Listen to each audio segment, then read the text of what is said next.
এদেশের সরকারের নীতি, একটা সরকারের নীতি হোক বা এদেশের একটা স্টাইল হয়ে গেছে, একটা গতি হয়ে গেছে, একটা অভ্যাস হয়ে গেছে যে অফিসে নারী থাকবে পুরুষ থাকবে, নারী থাকবে পুরুষ থাকবে। আপনি বিশ্বাস করুন, নারীকে দেশ চালানোর জন্য সৃষ্টি করা হয়নি, নারীকে অফিস চালানোর জন্য সৃষ্টি করা হয়নি, নারীকে কোর্ট কাছারি চালানোর জন্য সৃষ্টি করা হয়নি, নারীকে প্রযুক্তির জন্য সৃষ্টি করা হয়নি।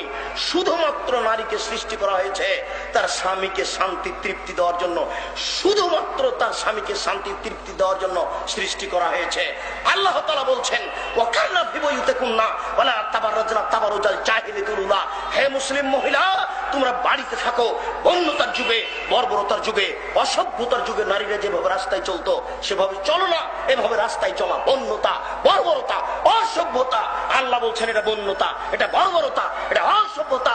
বন্য নারী চলে, অসভ্য নারী চলে, শিক্ষিতা নারী চলে না। সে নিজেকে ভাবে বেগম রোকেয়া জাতিকে কবর দিয়ে গেছে, বেগম রোকেয়া শিক্ষিতা নারী নয়। এই যুবক, তুমি কটাক্ষ মনে করো না, তুমি ভুল বুঝেছ।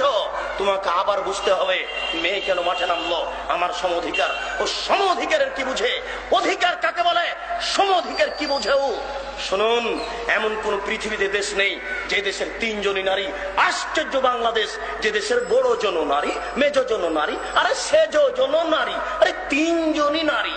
মানুষ পাগল হলে কি আর এরকম পাগল হতে হয়? আশ্চর্য দেশ।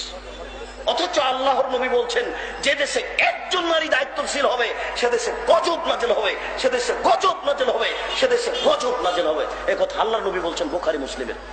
আমি মুসলিম চিররণবীর, মরণকে করি না ভয়, মরলে শহীদ, বাঁচলে গাজী, আমার উভয় সমান। এই যুবক, তুমি মুসলিম, বাংলাদেশে 90% মুসলিম।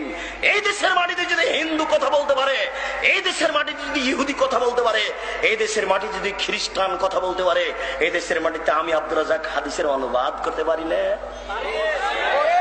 এই দেশের মাটিতে আমার হাদিসের অনুবাদ করার সুযোগ আছে। এটা ঢাকার বুকে কথা বলছি। আমি মুসলিম চিররণবীর, মরণকে করি না ভয়। আপনিও ভয় করেন না, মরণ একদিন হবেই, আজ হোক আর কাল হোক। একে 5 পয়সা দাম দিনে